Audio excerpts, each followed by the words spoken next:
Okay, we are on Chav Zayin Amud Beis, and we are at the two dots, which is 3 lines before it gets before it starts getting wide.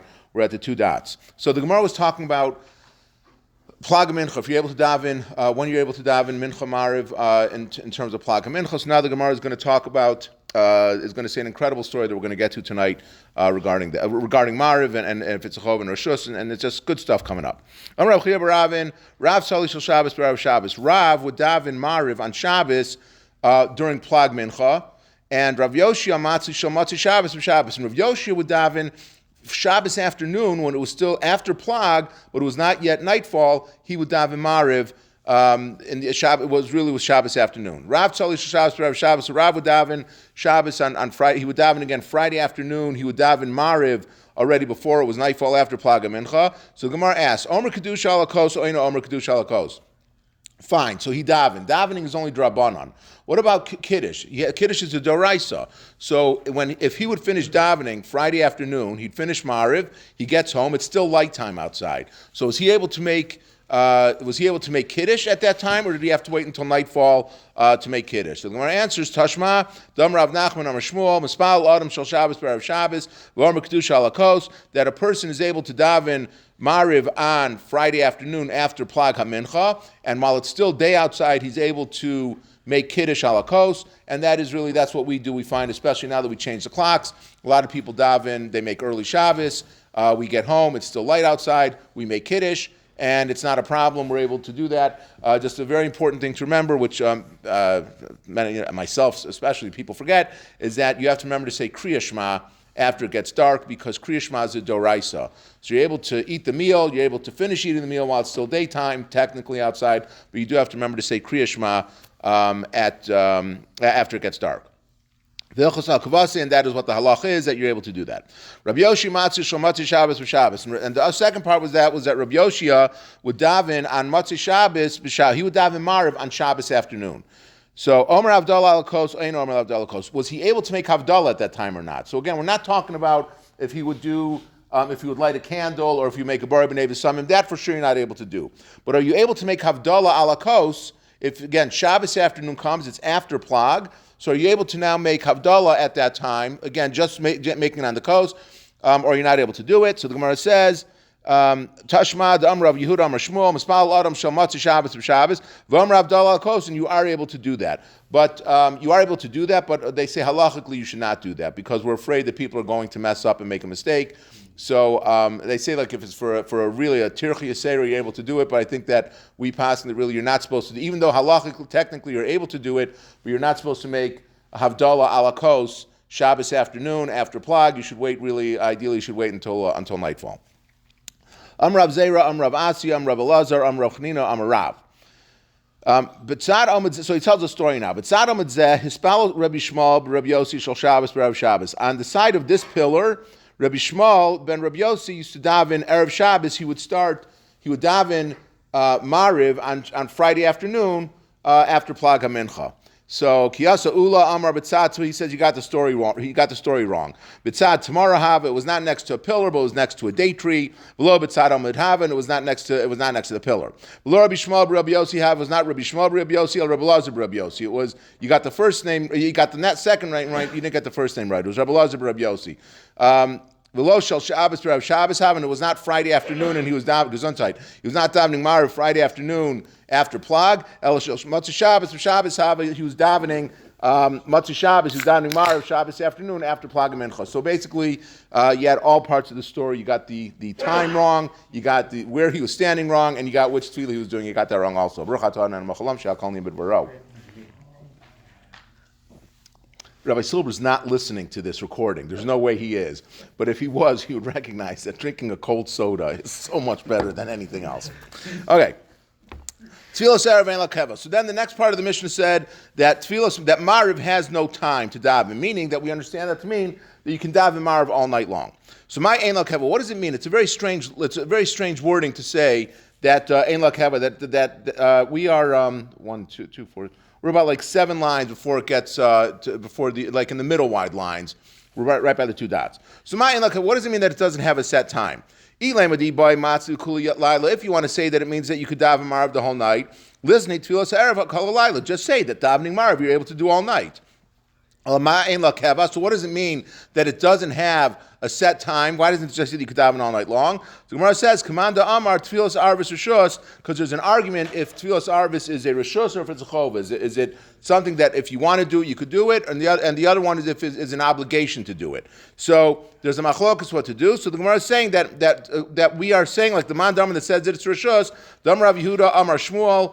Tfilas Arvis, Rabbi Gamliel Amar Chov, Rabbi Shmuel Amar Rishus, that it's either it's something that if you want to do, you could do it. Others said it's a chov to do it. So by saying Ein Lo Keva, we're saying that it is not it is optional if you want to do it. Because if it was a set time, if we would have said that Marv is all night long, that would have indicated more that it's obligatory. By saying that Ein Lo Keva doesn't have a set time, that's really indicating that it's more of a Rishus, which again doesn't mean that if you want to daven Marv, you could daven Marv, and if you don't want to daven, you don't daven Marv. It means if there's something else that comes up, if there's another mitzvah that had come up, and you have to do that, then you're able to do that instead of davening Marv. But a person can't just decide now that when the shir is over at 9 o'clock, that they're just going to go home, they're not going to bother davening Marv. Amar Abai, halacha kedivri Amar Chov. The halacha is like the one that says that it is it's an obligation to daven Mariv. But Rava Amar halacha kedivri Amar Rishus, that the halacha is that it's like the one that says Rishus. Okay, now we're up to a incredible story, which is really one of the most famous stories I think in all of Shas. Tan Rabbanan. There was a story with a Talmud that came before Rabbi Yeshua. Amar Lo Tfilas Arvis Rishus Chova is Mariv.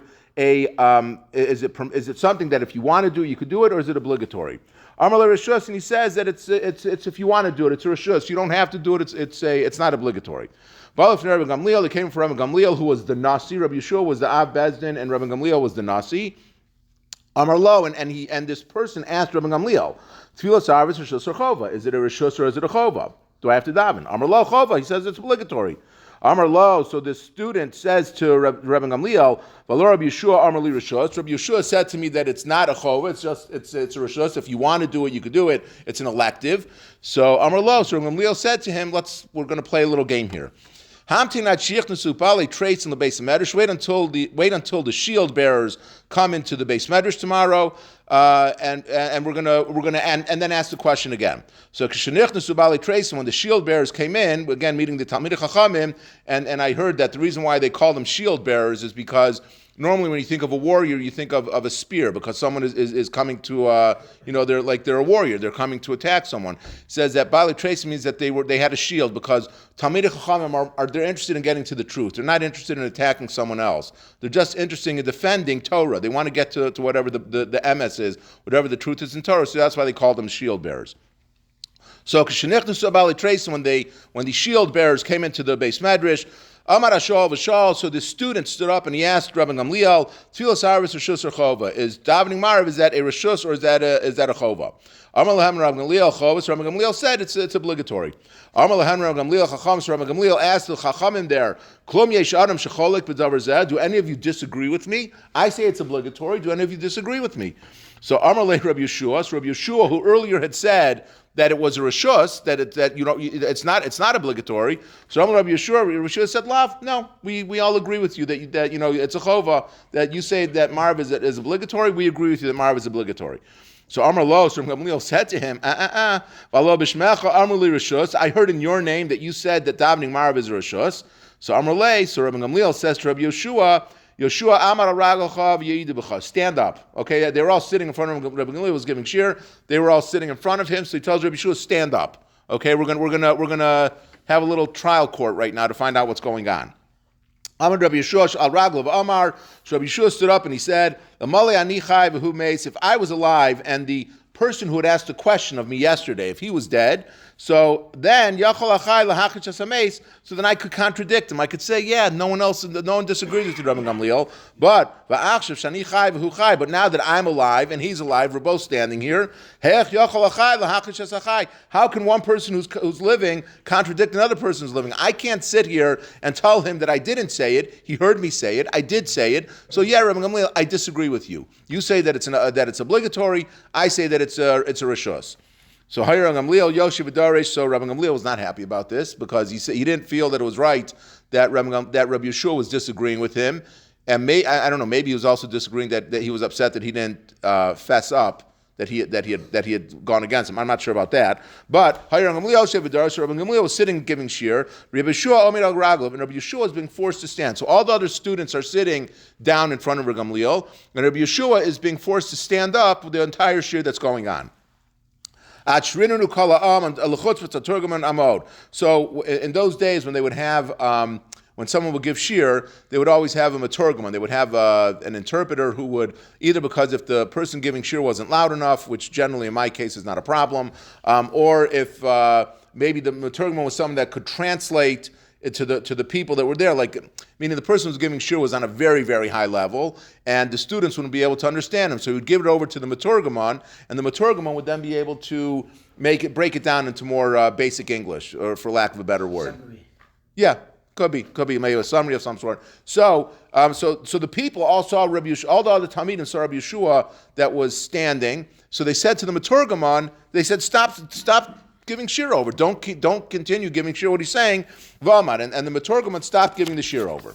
So what happened? Amri, so the Talmidei Chacham, the students there said, Ad kama na'atzrei v'nezel. How long is Rabbi Gamliel going to go on distressing Rabbi Yeshua?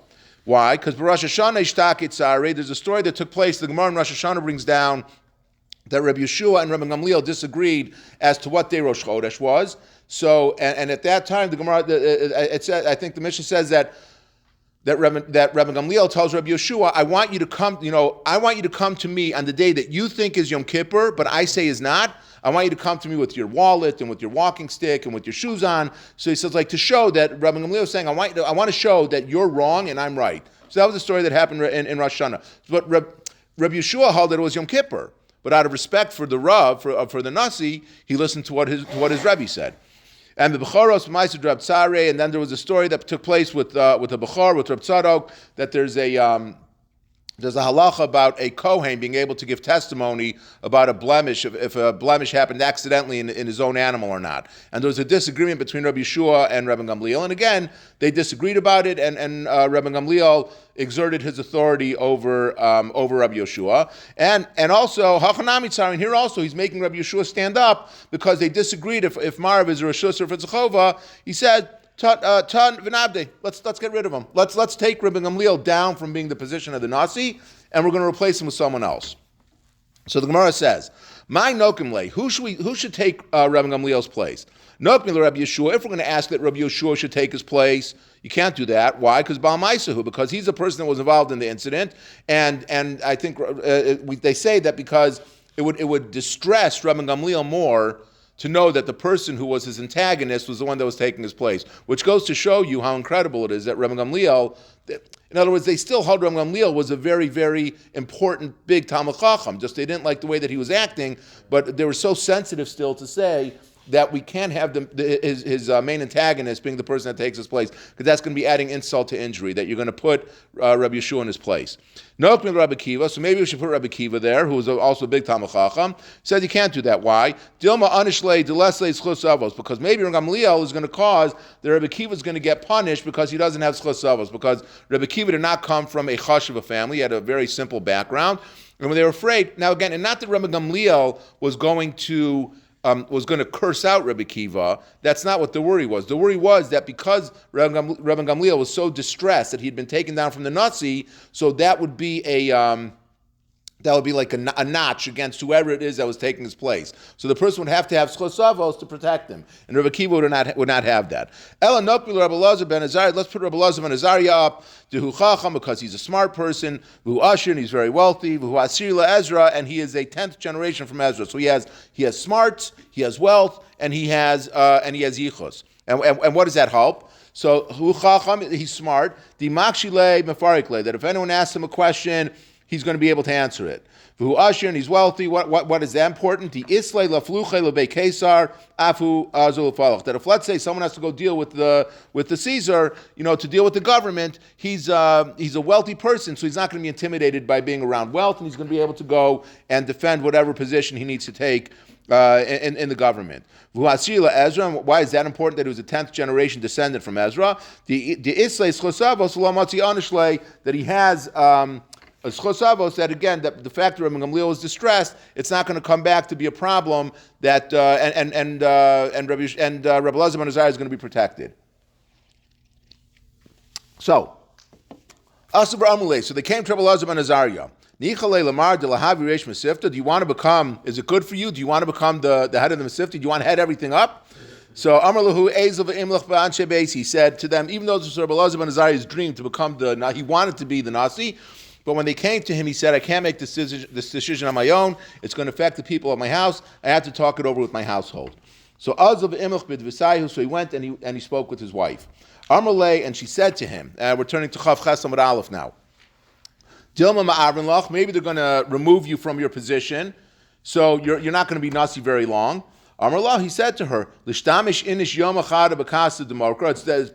that a person should have a very expensive, fancy glass cup that he's able to use for one day, and the next day let it break, but at least he's going to have it for that one day. So let me be the Nasi, even if I'm only the Nasi for a day, but at least I'll have that. I'll have that memory. Better to have loved than lost than to have never loved at all. But he's saying, if I would become the Nasi, I would always have that, even if they end up taking me down from that position. So then she said to him, you don't have any white hairs in your beard, because remember, so Gemara says, that day, Rabbi Elazar ben Azariah was 18 years old. And a miracle took place. And 18 rows of hair, he had 18 rows of white hair that grew in his beard. And this is a famous saying that we have by the Seder every year. I was like I was 70 years old, but not that I was 70 years old. He was really only 18 years old. And then we all learned, when we were younger in school, and we all learned that he was 18 years old, and his hair turned white overnight, and it was a great nace that took place. So, what happened? So right now, Rabbi Elazar ben Azariah, has now been made the Nasi. So who to come? So Tana that day. Also, Hayom Silku L'Shomra Pesach. That day they removed the doorkeeper. They had a bouncer. Rabbi Gamliel used to have a bouncer that was in the plate in front of the base medrash, and he would say, he said that everyone is able to come into the base medrash now. Rabbi Gamliel used to announce and say, said any student whose inside is not like his outside, meaning if he doesn't have a pure soul inside, he didn't want just fakers that were coming into the base medrash. It had to be people that really were interested in learning. And that day they added many benches. Rabbi Yochanan, Pliga bar Rabbi Yosef ben Dostoy, Rabbanan. There's an argument between Rabbi Yosef ben Dostoy and Rabbanan how many benches they added. Chad Amar Itosu Arba Me'ah Safsuli. One said that they added 400 benches. The Chad Amar Sheva Me'ah Safsuli. The other one says that they added 700 benches. Which a lot of times the Gemara uses exaggerations when it's talking about. When it uses these not 400 rows, 700 rows, there's probably somewhat of an exaggeration going on here. But regardless, they added many, many benches on that day. So Havakachal Shadaited Rabbi Gamliel, and Rabbi Gamliel was very upset about that. He said to himself, Amar Dilmachas V'Shalom Anati Taram Yisrael. Maybe he saw how many students were coming into the base medrash now, so he thought to himself, maybe maybe I stopped people from learning all these years. So so he had a dream, and they showed him in the dream that they showed him a white pitcher that was filled with ash. So they were showing him that that really these people are not worthy students to come in. Well, that's one more line, Velohi, but that really was not the case. Really, in Shemayim, they wanted to put his mind at ease to make him feel better, but the reality is that it seems that Rabbi Gamliel was not right by not allowing people to come into the base medrash, and that's why there were so many people that came in. Okay, we'll stop here.